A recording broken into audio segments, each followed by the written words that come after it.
on what you've gone for. For now, though, let's move on to another match, Manchester United against Aston Villa. Let's hear from Ole Gunnar Solskjaer and Dean Smith. It's important the first, say, 2 months until this international break that you've not given teams a head start, and so far 13 points, that's a decent return. We've scored quite a few goals. Still things to work on, definitely, we know that, and there'll be bigger challenges ahead. But we've laid a bit of a foundation to build the momentum, and of course that's what we hope to do against Aston Villa.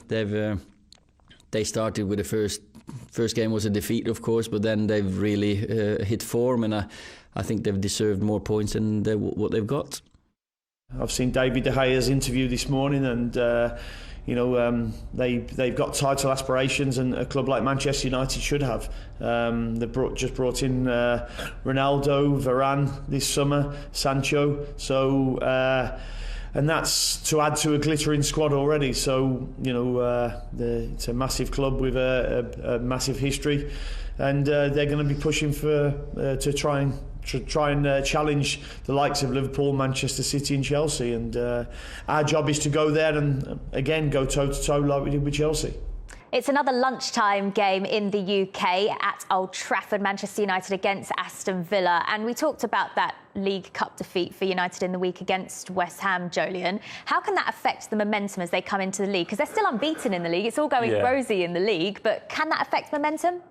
I don't think it will. It can, but I don't think it will. Players are really good at forgetting negative results, especially when they're in other competitions. And especially, again, it's going to be a totally different team, but they should be title contenders. They should be thinking they can win it.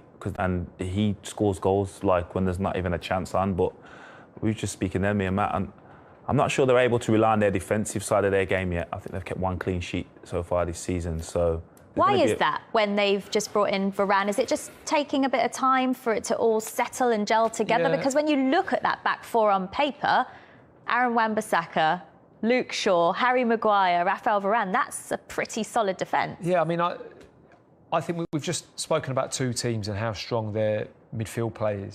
And I think that can have a big impact on the back four. You can sign the best centre, you can have the best centre-back pairing, but it's such a package. And you look at Chelsea, you look at the role that Jorginho and Kante play, or Kovacic, how he gets after the ball, the decision-making, all of that, the possession that City will keep. They very rarely give the ball away in poor areas of the pitch. And I think all that adds up. And have United nailed that area of the pitch? Not for me. Yeah. I don't think it's at the level of the rest of the team, for sure. I completely agree. That if you think about when City don't win matches, or like the Southampton game, it's up and down. Everyone's running all the time. That's what Pep doesn't like. Chelsea, obviously, they don't do that. They're very solid.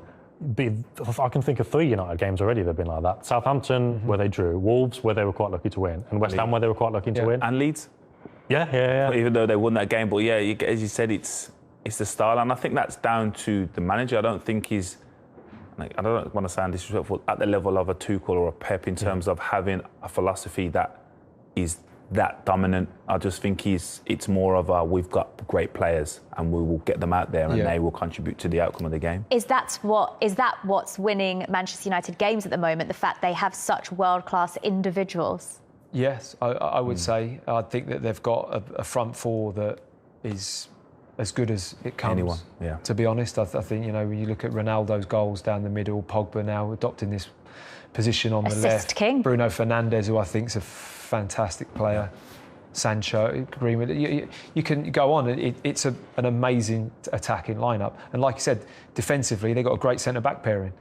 The goalkeeper's starting to find his form again. I think he's been really struggling for 18 months, 2 years, David De Gea. But, I'm pleased to see him back in a bit better form and a bit more confidence. But, it's the midfield area for me that I don't think that they're quite in that place. Could that cost them the title then, not having that player? Yeah, I don't think they will win it, which is crazy. And you just had the table up there, and they've got the same points as Chelsea and Liverpool. And we talked about Chelsea being so good and so formidable, and we will talk about Liverpool being the same. I know I will. I still talk about City being better, even though they're worse off in the table. But it's just about feeling. We mentioned those games where they won, but it could have gone the other way. I don't think you can sustain that over a full season. Ronaldo will score them goals, but we've seen that already. Those goals aren't necessarily contributing to wins because you can't. in a way, papering over cracks. And I know that seems very harsh to say about a team who's got basically the same record as two great teams who are leading the table. But I don't think United will win the league anyway. And is it because of that? It's certainly a big reason. But also, like Jolien said, and it's harsh to say, but I don't think Solskjaer's is on the same level. He's still really good. Yeah. Because you don't last that long at a club like United with such expectations and such quality players. Yeah, I think he's exactly what they needed. They needed a culture change and a morale lift, and I think that is the best person for it. But in terms of the level of the other three coaches in that top four, the tactician level of it, phenomenal. Yeah, it's a different calibre. So despite what we've said about the quality that Manchester United have going forward, what have you made of Jadon Sancho's start to life at Old Trafford? I think it's been okay. I don't think it's been anything beyond that, personally. I think he's had a decent start. You know, it does take the gloss off it when you sign Ronaldo. You know, you can look at it and go, well, why haven't we been talking that much about Sancho? I've barely spoken about Varane that much, but Ronaldo has almost stolen the limelight. And when you look at what he's done, rightly so. You know, who's going to talk about anything else about Manchester United other than Cristiano Ronaldo at the moment? But I think Sancho will definitely play his part. His assist capability is fantastic. I think we've got to be patient in terms of analysing it too early. But I'll tell you what hasn't helped him. The Ronaldo signing means that Greenwood can't play up front and he plays on the right. And that is Sancho's best position for me. Like, they've talked about signing him for, 2 seasons, and they needed someone to fill in on the right. And they've brought him, and he hasn't played on the right yet. He's played on the left because of Ronaldo's come. So Greenwood has to stay on the left, on the right. So that's hindered him. But I think there's only one man you're going to talk about when you talk about United, because he's so dominant. I think Sancho's best position is on the right. Yeah. I think it's where he does his most damage. He's comfortable finding those passes, those assists, and he coming from that puts side. The ball in the box, which defenders don't like to defend crosses, and he's great at putting the ball, especially on delivery. Yeah, that's where he got his most joy at Dortmund, didn't he, playing there? What about in goal for Manchester United? It's been here for Dean Henderson, and then it's been David De Gea. Is it now David De Gea? You can't drop him when he's playing this well. Like, I don't know if confidence was behind the issues over the last 2 years or whatever. It's easy to understand that, but you certainly wouldn't want to risk taking him out of the team now for no reason. There's no reason whatsoever to take him out of the team at the moment.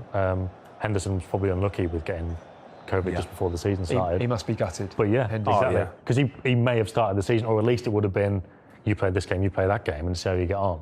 But De Gea's got his chance, as so many players do in their careers, and the other one falls by the wayside a bit. And he deserves it. Well, he was Player of the Year for like 5 years in a row. So, and that shouldn't happen at United when you're trying to win titles. Your goalkeeper shouldn't be Player of the Season. But at this moment in time, Henderson has no qualms in David De Gea being the man. Ole Gunnar Solskjaer has spoken about David De Gea coming back early to train more. And when you're putting in that extra effort, that also goes a long way. It surely must do. I think he's stepped back in the summer. And he's looked at the end. He had such a disappointing end to last season. I mean, the Europa League just topped it off. What happened in that? He'd lost his position. It was like that was set up to be a practical joke at his expense, wasn't it? It was miss all these penalties, and then you can take it, and you can miss. And you can miss. And it was unbelievable, really. And I think it was a rough time for him. So when that happens, I think you can step back and actually think, well, I need to make some changes. He's like fourth choice Spain goalie as well. Yeah. He's not even in the Spanish squad, so it must have been a hard time for him to deal with and a hard thing to deal with. But like you're saying, he's had to make changes. Yeah. And it doesn't surprise me that he's probably analysed his maybe what he was doing off the field, how he was training, every little facet. And he's looked at it, and it doesn't surprise me that somebody said he's in at training, he's working hard, because he realises that if you want to stay at the top, you have to, and it's no different for him. Can I just jump in with a question in terms of, because whenever a player has a bit of a revival like that in the media, we've actually got an article on De Gea in The Athletic today, and it's about, he came back slightly early for training and did a load of physical work. But are we too quick in the media to say, he must have changed this? If you ever just had like an upturn in form where you've been doing exactly the same thing, and because you wouldn't wait for it, would you? You would always change something. You always change. It's not going well. You think, I need to change something. I need to improve something. Work a little bit harder in one area, and then that's what happens. Your fortunes change and you subconsciously think it may be because I'm doing this. So then you don't stop doing it, and you keep doing it forever. I think his was mental. I really do, and I think the physical training. Probably yes, he's got better physically, but it's giving him more belief mentally, and I think he feels he's ticking the boxes, doing what he needs to do to be world class. And whether he went away from that, I don't know. Whether he just had a dip in confidence, but he looks to be far more like the David De Gea that you mentioned was winning Player of the Season year after year. Yeah, well, how much of a challenge will Aston Villa be for Manchester United this weekend? They got a really impressive victory at Everton last week, an excellent second half performance. What was key to that? No, I think the energy that Villa showed in this game, and even against Chelsea, there was unfortunate enough the scoreline kind of flattered Chelsea a little bit, but Goalkeeper was very good in that game, wasn't he? Yeah, and again, I feel United style will suit Aston Villa. Energy, spaces for players to run into, and pace.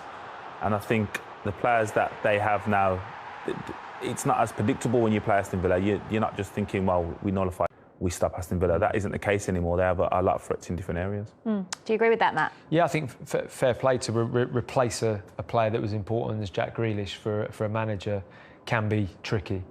And I think that to make the team stronger isn't easy. And I think Villa may well have be on the way of doing that. I mean, it's a big shout because Grealish was such a huge player for them and everyone loved what he did and rightly so. But I think as a unit, it's interesting he went to a back three, didn't he? Yeah. He played a back three. I think it made sense though. Centre-back partnership's been good. Yeah, well, it has. It hasn't. It's